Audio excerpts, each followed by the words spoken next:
Yet another beer is going to grace the table of judgment. And that beer, COBRA.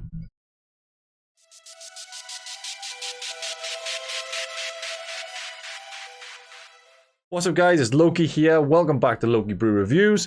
And today on the table we have COBRA. Now COBRA was, as far as I thought, an Indian beer. It isn't. It isn't an Indian beer at all. It's actually brewed in the UK. I think it is brewed in one place, but it was founded by, by Karan Billamoria. I've seen this beer around so many different places, and I've never really gone out and bought it and give it a try. And a lot of people have given me very good reviews of COBRA. A lot of people give me bad reviews of COBRA. So I thought, okay, it's sort of in the middle, and I think it'd be something interesting to try. So I'm just having a little look through the Wikipedia site. It's sold in the UK, Europe, Middle East, East Asia. There's COBRA Zero, King Cobra, COBRA World Beer. There's all sorts of different things. If you look on this site, Lord Karan Billamoria, I think that's right, founded COBRA beer in 1989, having realized that Britain deserved a better, smoother, less gassy lager. Using the finest natural ingredients and traditional Indian blend of barley malt and yeast, with maize, hops, and rice, he created extra smooth, less gassy, quite unlike any other. Or beer, unlike any other. Sorry, read it wrong. Dyslexia's a bitch. Originally planned to be called Panther, the beer was ready to go, but the name wasn't popular with customers and changed to COBRA at the 11th hour. So there's loads of different stuff that if you go on this site, they've got a little bit about themselves. They've got more different beers by the look. Yeah, they got a King Cobra. The one we've got today is just COBRA, and then COBRA Zero is just a normal world beer COBRA, I guess. There's a gluten-free COBRA. It's also got a thing on there about the various different awards it's won. Monday selection, don't know what that means. Grand Gold. There's loads and loads and loads of different stuff. And like I said, you can read a little bit about the icons, the globe, the elephant. Elephant and barrel? A striking symbol of strength and determination. The elephant represents how single-minded our founder, Lord Billamoria, has been achieving his success.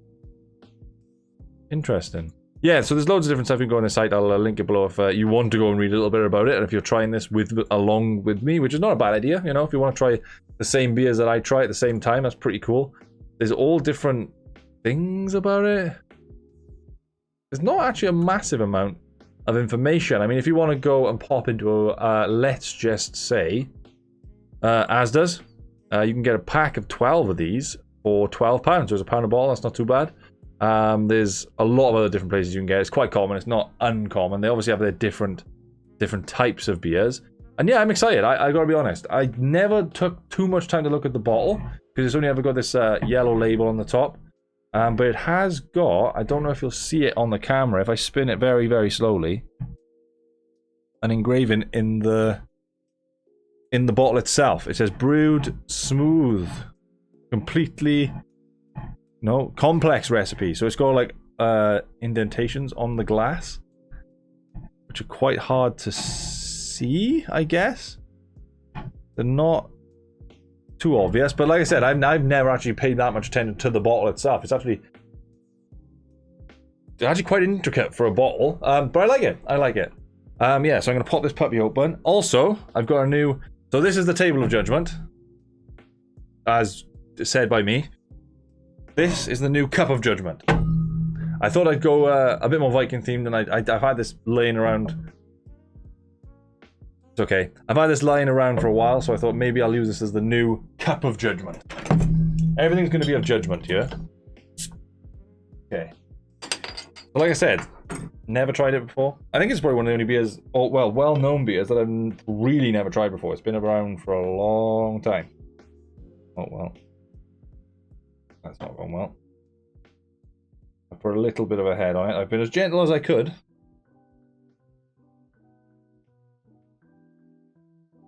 I won't pour it in there completely. As you can see, I'll leave some in the bottle as well.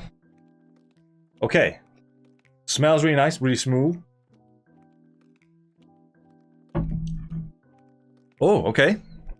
It is smooth. It isn't gassy as much as I... So yeah, from first impressions, It's definitely not gassy. It's quite smooth. I think that it's not like wowing me. It's a little bit bitter on the back end. It's definitely different. It has like a little different tinge, but it's not completely wowing me. I'll be honest, I was expecting a bit more.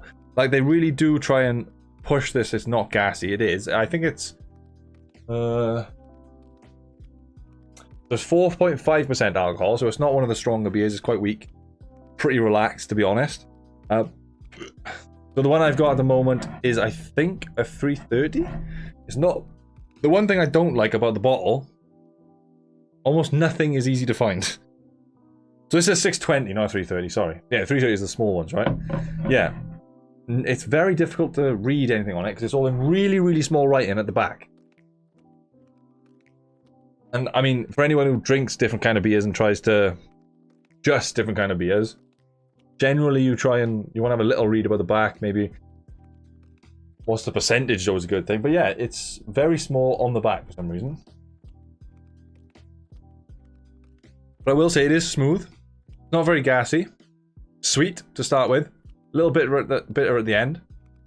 It does have a feel though, because they've tried to not make it gassy, that it isn't as smooth as I would say. It's more just flat, if that makes sense. I know that sounds ridiculous, I know, but from a lager, I do want a bit more of that crispness. I don't feel like it's crisp, even though it's been in the fridge for 4 days now.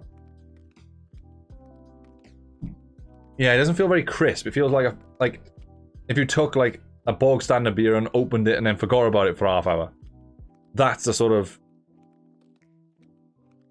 flatness that it's giving me, instead of smooth. Like when you get an IPA, maybe not an IPA, when you get a what's a good example? Like a Guinness, that to me is smooth.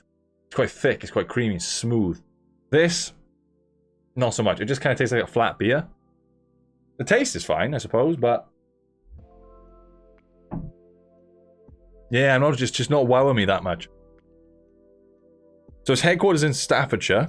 I always thought this was an Indian beer. I don't know whether it's just the color scheme they've gone for. But yeah, I just don't really buy into it. I'd say it's okay. You know, I'm not going to go say it's bad. I don't think it's a bad beer. It'll definitely have its clientele, but it's not me.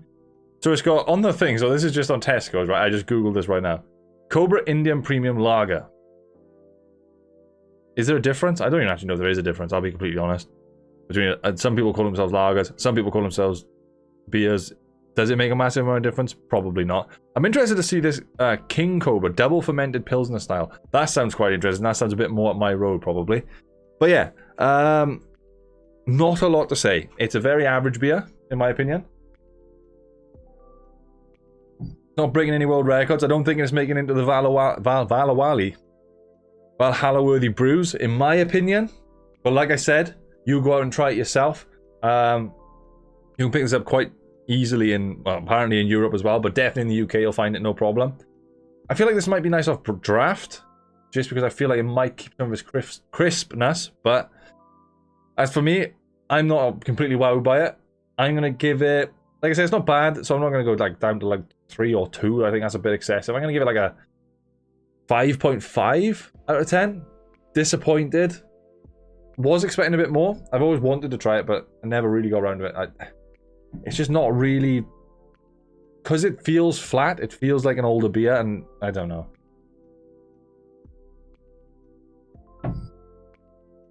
Yeah, for me personally, it's a little bit too bog standard. I think 5.5 is fair to it, because like I said, as soon as you go past the 5 mark, it's starting to get into like sort of bad beers where I wouldn't retry it again. I mean, if I went somewhere and they were selling this, I'd have a pint. I definitely would have a pint of it. It's just not up into the 8s or 9s where you're like, yeah, this is amazing. This is awesome. Yeah, and especially with all the awards it was claiming it won, and I was sort of like, you know, yeah, I suppose. Not my kind. It's not my type of beer. It may be yours, though. So like I said, go out, give it a try. It's relatively cheap. Give it a go, and again, let me know. Of course, leave a comment below of what you think of this beer. This might be your favorite beer in the world. Not my particular favorite. 5.5 out of 10, I think is fair from my point of view. thank you so much for watching, guys. Like I said, there's more beers coming, more whiskeys coming, more wines coming. So if you want to stick around, leave a subscribe. I very much appreciate it. If you like the video, like the video. I will try and bring out my next video as soon as possible. Like I said, I try and do it as regular as I can, but obviously it's awkward because obviously you have to drink the beer. Like I'm going to be streaming like directly after this. So if you want to go check out my Twitch as well, my Twitch is below. But yeah, thanks so much for watching, guys. And as always, Llokii out. Skål.